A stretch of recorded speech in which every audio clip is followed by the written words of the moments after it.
Well, have you ever seeded a tray and over 50% of the seeds did not germinate?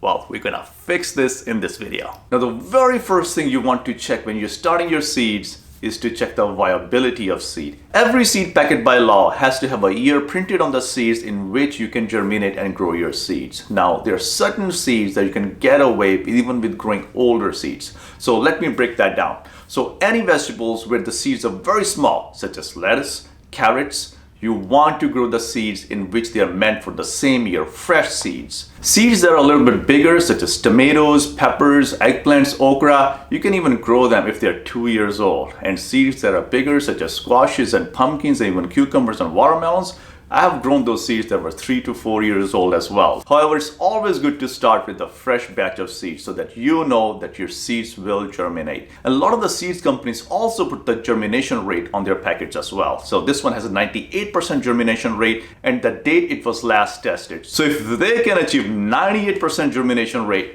why can't you? And that's what we're going to fix in this video. Now, if you're not sure about how old your seeds are, I recommend creating a test tray in which each row will be a different type of seed. Now, I do that in December, so I don't take my precious time in January and February in which I will be actually starting my seedlings to take that time to test those out. So if you start at least 4 seeds of each type of vegetables that you have and you don't even know how old they are, it will tell you whether they will germinate or not. Now, the growing medium also plays a crucial role in the germination rate of your seeds as well. Now, throughout the experience of gardening for 16 years, I've come up with the best growing medium to start your seedlings. Now, when I first start my seeds, I use a growing medium that's composed of 70% potting soil, 20% coconut coir, and 10% compost. Potting soil is light and helps the roots to grow. Coconut coir retains moisture, and 10% compost provides enough nutrients for seeds to germinate and start growing into seedlings. And also, the best way to fill your trays is to have all your potting soil in a tote, put your tray inside the tote, and scoop the potting soil right on top of your tray. And any excess potting soil will grow right back into the tote and your tray is ready. So if you use this composition of growing medium, your germination rate will increase substantially. Now, the 10% compost provide enough nutrients for the seeds to start into seedlings. However, we'll be adding a lot more nutrients when the seed starts to grow and become bigger and stronger. However, that's for another video that I'm going to cover to prevent stunted seedlings. So check that out as well. To achieve faster germination, you can soak the seeds in water for 24 hours and then sow the seeds in your trays. Soaking the seeds in water hydrates the seeds, which makes the germination faster. After soaking the seeds for 24 hours, you can also put these seeds in wet paper towels and then add the paper towels in Ziploc bags. This retains humidity and sprouts the seeds. The seeds really don't need the light to start germinating. Just place the seeds inside your house where it's a little bit warmer, about 70 degrees Fahrenheit, which is 21 degrees Celsius. After 4 to 6 days, you can open the Ziploc bag and the paper towels and the seeds would have sprouted. Now, certain variety of seeds sprouts in about 3 to 4 days, while other varieties take 5 to 6 days. You can then use these sprouted seeds to seed your trays as well. This way, you'll also know that these seeds are good and they are germinating. However, it is an additional step. Now, this tray is a little bit dry. So first, we are going to moisten up the growing medium. It's really good to have consistent moisture in your growing medium to germinate seeds well. Today, I'm starting some okra seeds. So let's make a little space in our cells to plant these seeds. And I plant about 2 seeds in each cell, just in case one of them does not grow. I have insurance and I can thin them later. This way, none of the space in the cells go to waste. Then I use any kind of bottle that fits in these cells to press down on the growing medium. This way, most amount of growing medium will be in touch with the seed, and that's what you want. You want that seed to get all the contact from the soil so that it gets enough moisture and nutrients to start growing. Now let's talk about those perfect growing conditions. Now, the seeds like perfect conditions to start germinating and grow into a seedling. Now, the 2 things that they really like when they start to grow is heat and humidity.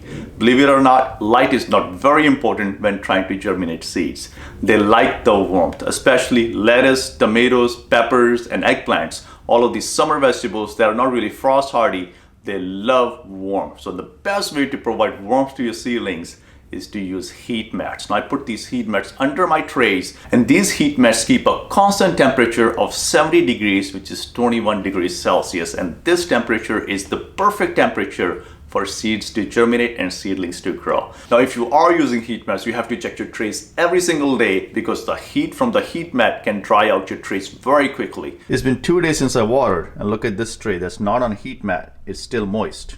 However, these trays on heat mats are already beginning to dry up, so it's time to water again.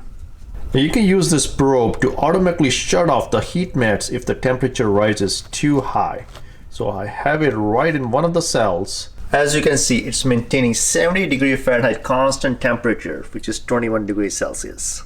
Now, using heat mats is not always needed. If you're starting your seeds indoors, right next to a window, and your house is already at 70°F, which is 21°C, you have the house heat on and your entire house is insulated, you really don't need heat mats in that case. You already have the proper amount of heat that you need to grow your seeds into seedlings. Now, the only thing that you need in that case is humidity and moisture. Now, the best way to create humidity is to use a humidity dome. However, not all vegetables require a humidity dome. Now, there are certain vegetables that love humidity and there are others that don't. Any leafy greens or any vegetables that are cold hardy or you want to grow them in spring, such as cauliflower, broccoli, cabbage, leafy greens such as lettuce, kale, Swiss chard, all of these love humidity. However, if you're starting your summer vegetables such as tomatoes, okra, chilies, eggplant, all of these vegetables, even if you're starting them in January and February, they do not need the humidity dome to create excess humidity for germination. Now, here's a neat tip. I use a clear spinach container to lock in the moisture and create humidity to start my seeds such as lettuce, kale, and Swiss chard.